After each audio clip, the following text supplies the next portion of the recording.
अरविंद केजरीवाल क्यों खामोश है? तो बोल रहे भाजपा करवा रही है, ये एनडीए करवा रही है। आम आदमी पार्टी की सरकार जिसका नेतृत्व जो व्यक्ति कर रहे हैं अरविंद केजरीवाल जी, इन्होंने अपनी कही हर एक बात से मुकरने का काम किया।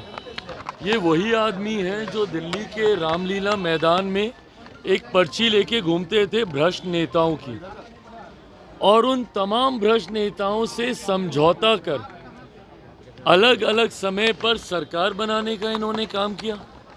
जो कहते थे कि हम बंगला नहीं लेंगे, गाड़ी नहीं लेंगे, सिक्योरिटी नहीं लेंगे, वो तमाम कार्य इन्होंने करने का काम किया। इनके बंगले का जिक्र जो सुर्खियां बटोरा है उससे भी हर कोई वाकिफ है। इनकी सिक्योरिटी, इनकी गाड़ी, और आज जिस भ्रष्टाचार के खिलाफ दिल्ली में इन्होंने सरकार बनाने का काम किया, उसी भ्रष्टाचार में इनके पार्टी के बड़े से बड़े नेता ना सिर्फ लिप्त बल्कि उनको जेल जाना भी पड़ा। और तो और स्वयं ये मुख्यमंत्री रहते हुए ये जेल गए। और अब इनकी पार्टी के नेताओं का नाम ना सिर्फ भ्रष्टाचार बल्कि एक्सटॉर्शन में भी उनका नाम सामने आ रहा है। दर्शाता है कि अगर देश के इतिहास में कोई सबसे बड़ी भ्रष्ट पार्टी रही है तो वो आम आदमी पार्टी ही रही है।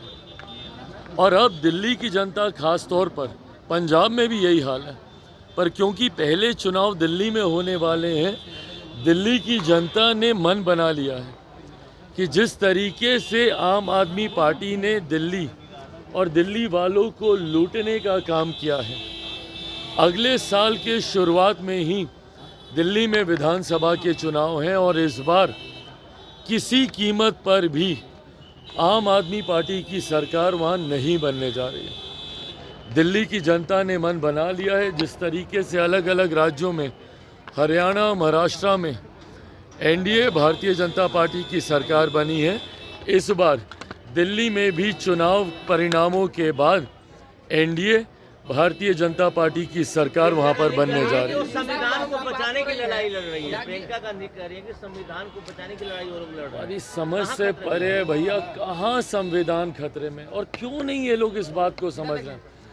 ये लोग जनता किन मुद्दों पर चर्चा करना चाह रही है, विपक्ष को अभी तक यही समझ में नहीं आया।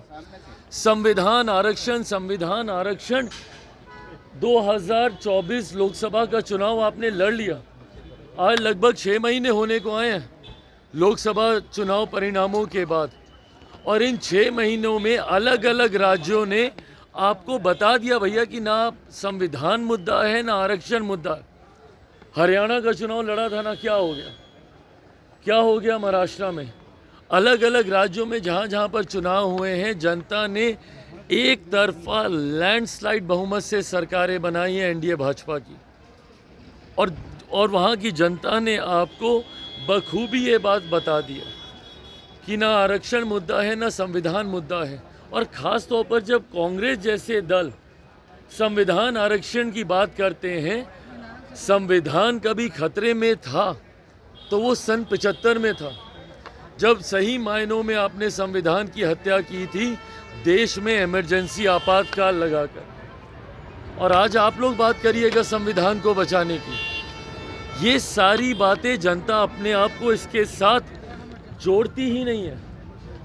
और अभी पुनः अगर आप लोग इन्हीं मुद्दों का जिक्र कीजिएगा तो जिस तरीके से बाकी राज्यों में परिणाम आए हैं, इसी तरीके से दिल्ली में भी आपको हार का सामना करना पड़ेगा, बिहार में भी करना पड़ेगा, असम में भी करना पड़ेगा। मुख्यमंत्री यात्रा पर निकल रहे हैं, विपक्ष कह रहा है कि 225 करोड़ रुपए सरकारी खजाने का दुरुपयोग किया जा रहा है, उसको किसी और दूसरे काम में लगा। महिला संवाद यात्रा किसको चिंता है इस बात की?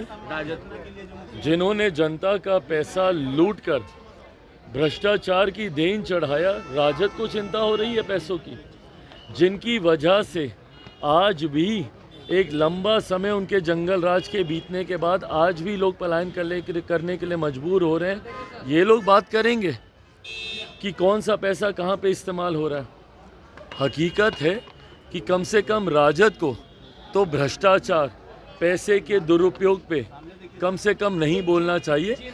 जिन लोगों ने खुद भ्रष्टाचार की देन, चारा घोटाला किसके समय में हुआ था, ये लोग बात करेंगे आज भ्रष्टाचार की, कम से कम इन लोगों को शोभा नहीं। चिराग जी की बात हो रही है, चेतनानंद पर लगातार हमलावर है, कह रहे हैं हम लोग जिंदा कौम के नेता है और बदला लेंगे, गठबंधन में रहकर वो लोग गठबंधन का पालन नहीं करते। चिराग जी देखिए, पहली बात तो कोई मुर्दा कौम नहीं है बिहार में, तो ये किसको बताना चाह रहे हैं कि कौन मुर्दा कौम है, पहले तो इस बात को ही स्पष्ट कर दें। दूसरी बात, मुझे नहीं लगता कि अब इनकी बातों का कोई जवाब देने का औचित्य रह गया।